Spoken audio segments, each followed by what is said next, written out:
Hi, welcome back to my channel. Join me today to paint this floral heart topiary in watercolor. Today I'm using my SeimiArt and Sonnet watercolors, my size 2 OOKU quill brush. I have 2 jars of water, one for rinsing my dirty brushes and one for painting.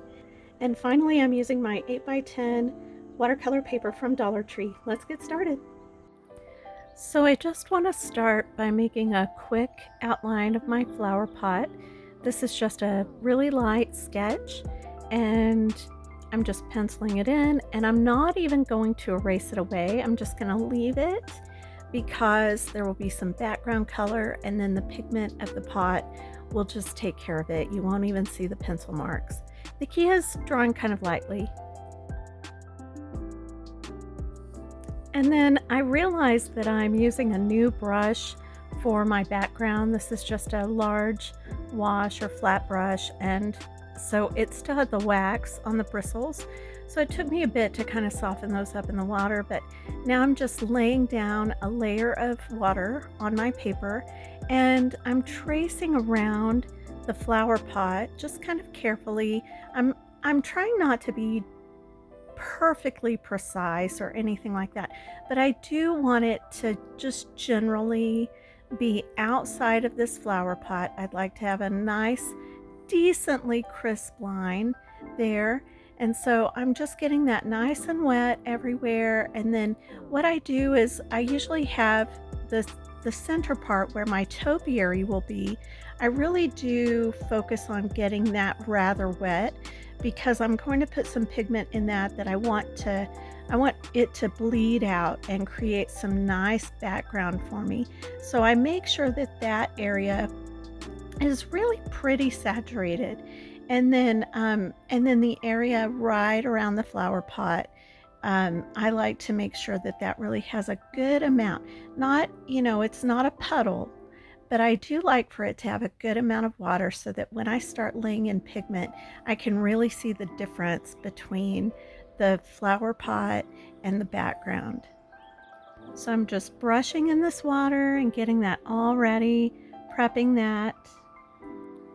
And because I'm really making sure that this is kind of even, it really does help my paper not to warp or curl too much. So now I'm prepping my paint for the background, and this is the Periwinkle by Sonnet, but I actually find it's lavender, and I find it's more of a periwinkle color. So I'm just, I prepped some of that, I activated it with water and then got some on my brush, and then just kind of moved my brush back and forth on my palette to kind of work that into the brush and work any little particles or granules out of that paint. It does have a little bit of granulation to it, so I try to just work it a little bit on my palette so that I don't have that. And then the background, I don't want to have any discernible direction to my brush marks, although the border is always kind of tricky, and I don't really care if I can kind of see a direction for that, but I just kind of work with a little area of border. It's, I don't know, maybe half a centimeter, and then I just start brushing in this pigment like crazy. I'm careful around the flower pot because I do want to leave that without the background pigment, but then the rest of it, I just like to really change the direction that I'm using with my brush. I like to change those strokes. I was a little frustrated with this brush because I started losing bristles, and I think this is a brand new brush, and I think in the time that I did this background, I lost 3 or 4 bristles out of it. And so, yeah, I'm not happy with that, but I do love the quill brush by this same company. So I guess you win some, you lose some. They were super cheap, and I'm just doing a wash on this. So if I get a bristle in there, I'm going to see it and I can easily kind of swipe that out. But so just, brushing this back and forth and having a good time with it. I don't want it to be fussy, kind of like a little vintagey look. So I don't mind seeing some texture. Here's that bristle, and I was so aggravated by that. And then really, like I said, I lost at least 2 or 3 more during this process. Um, but yeah, just going back and forth and kind of creating some different texture in that, uh, and really the way you do that is by just differing those brush strokes and adding some pigment here and there, so you get some kind of some variation in the value. I wanted a little more pigment here, so I sped up this process just for time purposes.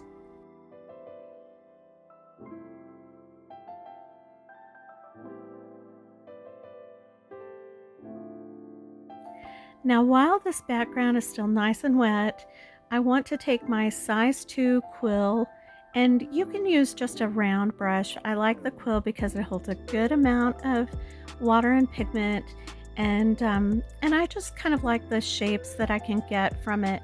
But I'm taking my Madder Lake Red here and just going on my cookie cutter with some of that pigment. Now, yes, you could prep a bunch of pigment and dip this in, but you can see this is like a 5-inch cookie cutter, and that's a lot of pigment to prepare and probably waste. So I find that brushing it on is more effective. And then you're just going to stamp this down. Your background is still kind of wet, so then you see as soon as you lift that up, that pigment starts to kind of bleed into the background, which is just lovely. I also like to here take some water on my quill brush and I just start dropping that in. Now, I am careful to be sure that I don't have water up on my ferrule or on the handle of the brush itself, but rather just in the bristles. So I usually drag that off a bit, but then I go in and just drop here and there. And I don't want it to be, every so often. I don't want it to have any kind of discernible pattern. And so I just do that. So I get some additional spreading. Here, maybe the background was not quite as wet as I would have liked, and it didn't quite spread as much as maybe I would have wanted it to. And now I'm just taking some plain water on my brush and creating some petal shapes. I'm just touching the wet brush to that heart shape where the pigment is, and that pigment there is bleeding out into this. Now, these are not fancy or particular because these are essentially background. And so, it kind of doesn't matter. I just want some texture there. I want some areas where the pigment has already bled and just created kind of an abstract background almost. Now I'm just taking some water here in my heart, and I'm actually not doing this perfectly to the edge. There are some places I'm leaving a little bit because a topiary sometimes has a little bit of see-through or areas where it's a little more bare, and so I just liked that idea. Now I'm taking my Madder Lake Red, and here's where the magic happens. I'm just going in and randomly touching my brush into this water. I have some, places where I'm just touching and kind of swirling or squiggling, and some of the places where I created a little bit of petal, I'm just touching into those centers, and I'll go back with a bit of water and just kind of some loose pigment. This is just a lighter value of that. So I've rinsed my brush a bit and swirled it on my palette so I can kind of blend. Now I don't want this overly blended. I'm not going for a solid color or a gradient. I'm going for variations of color. So I want some pops of dark that kind of go to a gradient that's lighter, but I still want just some different pockets of pigment here because I want these to eventually look like flowers. So this right here is some Madder Lake. Now later I'll add a little bit of green in there. While it's still wet, I'll add some green, and that way I also have some leaves and some background look for those leaves.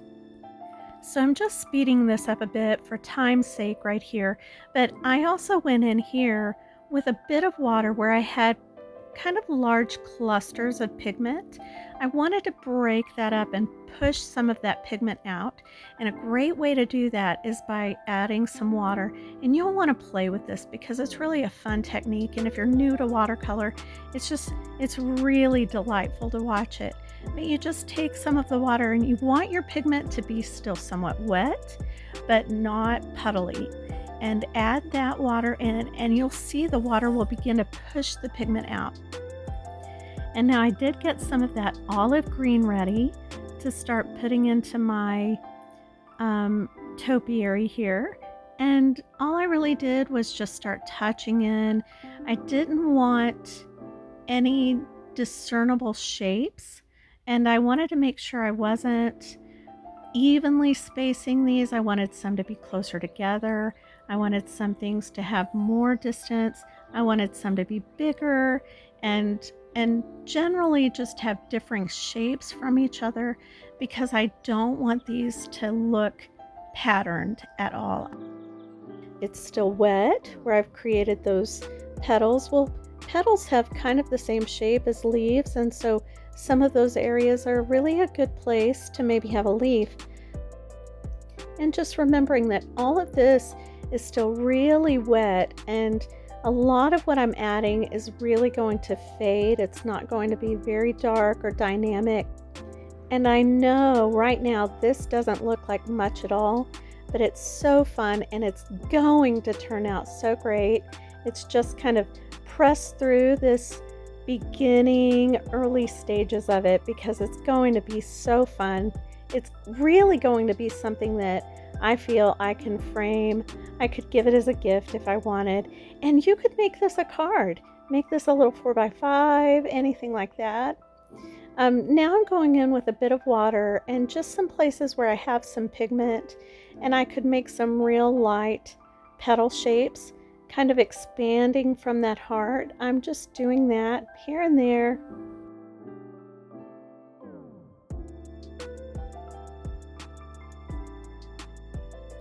And now I'm just going in and defining a bit more of these darker flowers on the bottom left, primarily the bottom left of this heart, because that's really more of where my shadow is going to be.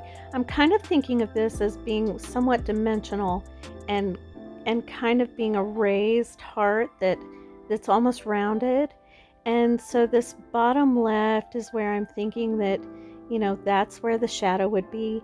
And so I'm just going in and dropping a bit more pigment there. I'll go in and define some of those petals, not very tightly. I don't want these, botanically accurate. I'm not going for perfection. I'm going for the idea of these sweet, posy, almost hydrangea-like flowers in this topiary. So sometimes here I'm adding pigment that I then come back with a bit of water and just brush in these petals. And sometimes I'm just dropping a lot of pigment here. Now, as the heart goes to the upper right, I will brush in petals that will be a lighter value because I want those to be very light. I want the light hitting them. Now, while the heart is drying, I want to start working on this flower pot, and all of my background is dry. I'm using the same Madder Lake Red for my flower pot as I did for my flowers in the topiary. You could use a different color if you like. I just like the pink with pink, and I think it's so fun. So I'm starting on the left-hand side, and I'm using a pretty good darker value of this Madder Lake Red. And then I'm just rinsing my brush and swirling it on my palette. So I still have some pigment on it, but it's a lighter value, you can see. And then I'm just brushing that over into that shadowed left side so that I have a gradient from light to dark, just this natural, easy, lighter area to the darker flower pot. Trying not to be too fussy about it. Here I started realizing I had a bit more shadow there and I didn't really need it yet. I want to let that dry before I put more shadow under the rim. And you'll see here I'm brushing over to the left, but the left, I've let that already get kind of dry, and that's okay.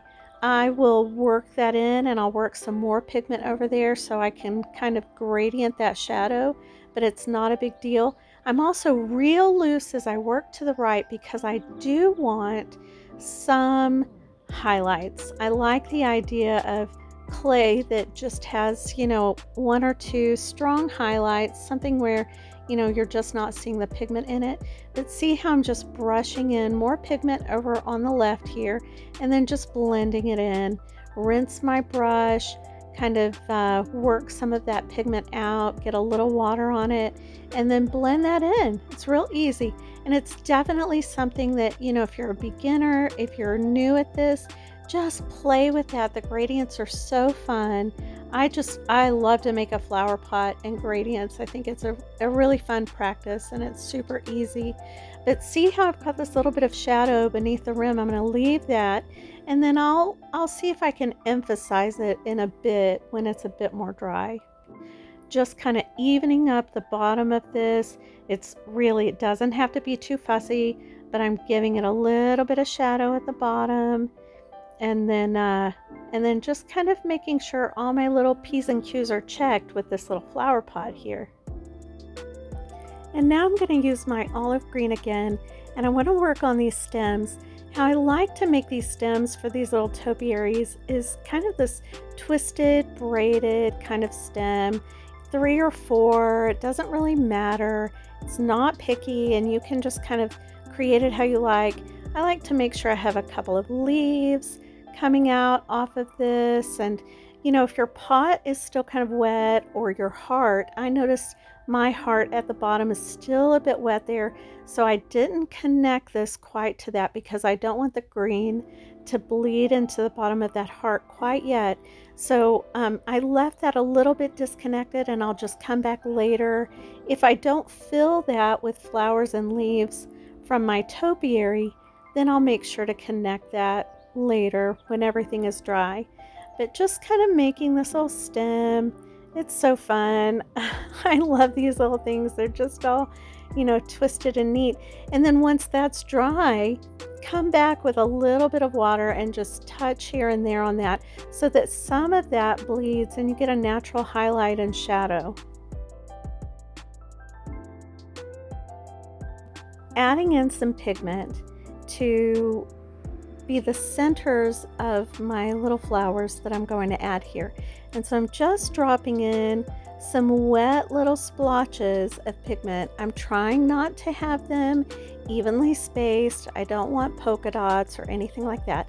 And I kind of want to have a little bit of variation in how they're shaped.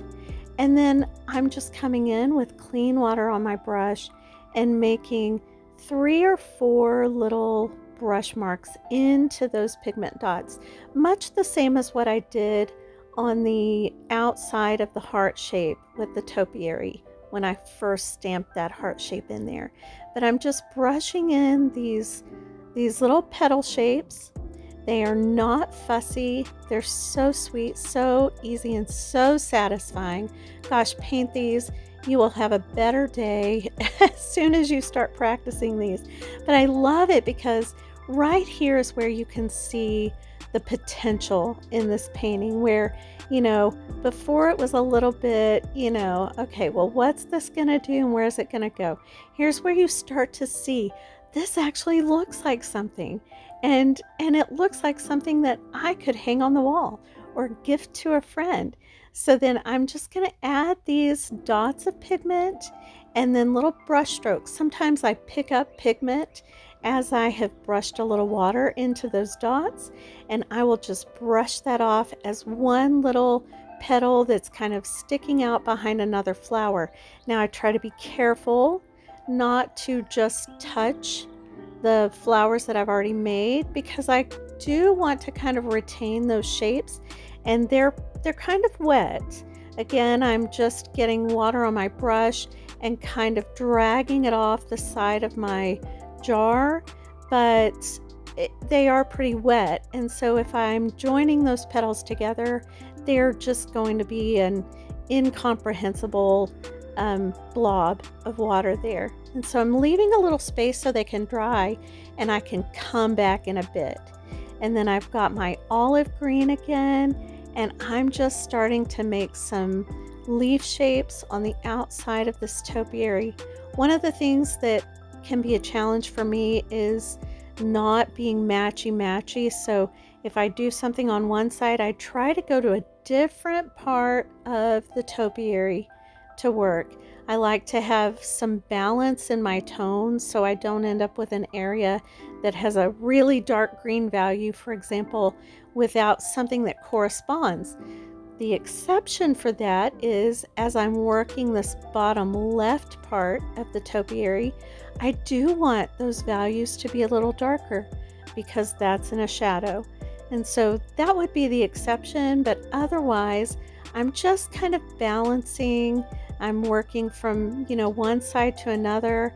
I'm working my pinks and my greens, and I'm thinking about getting that gradient from the top right down to the bottom left. And as my flowers go, I want those to kind of deepen in value as well. And so as I go here, and I've sped this up a bit just for time constraints, but as I'm going, I'm filling their little places where, as long as those flowers around it have dried, I can brush a little additional petal that's just sticking out from behind something here and there, and just kind of filling and letting this thing really get nice and fleshed out. And then looking for places where I can place some leaves inside this topiary.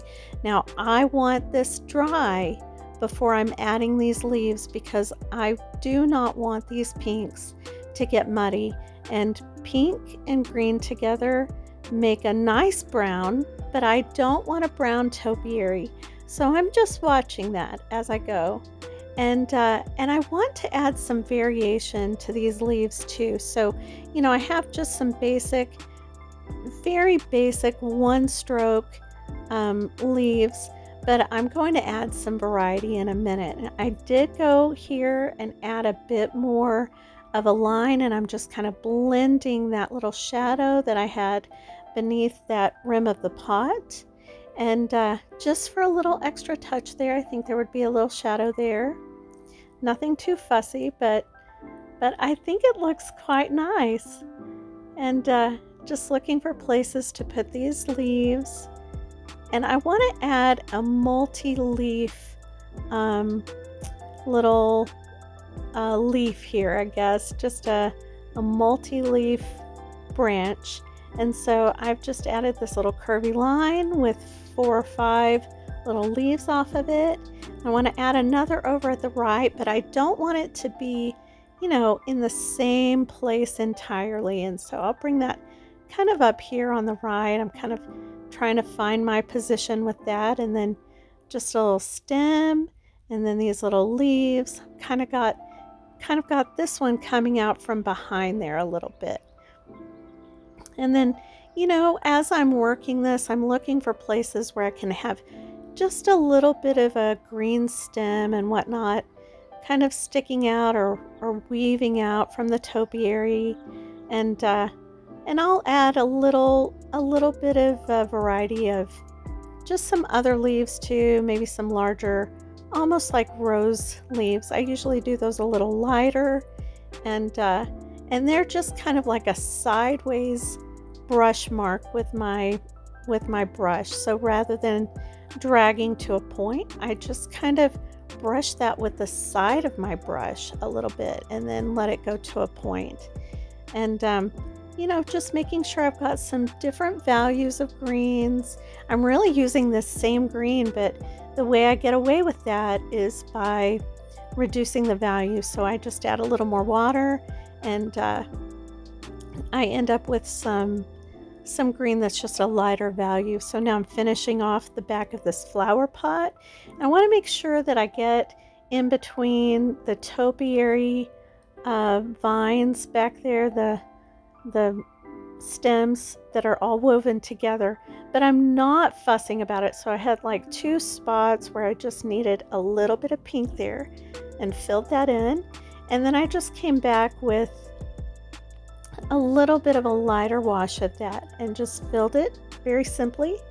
This is my Payne's Gray, and I just dragged a bit of that at the bottom of this pot and a little bit to the very bottom left, almost up beside it, just barely.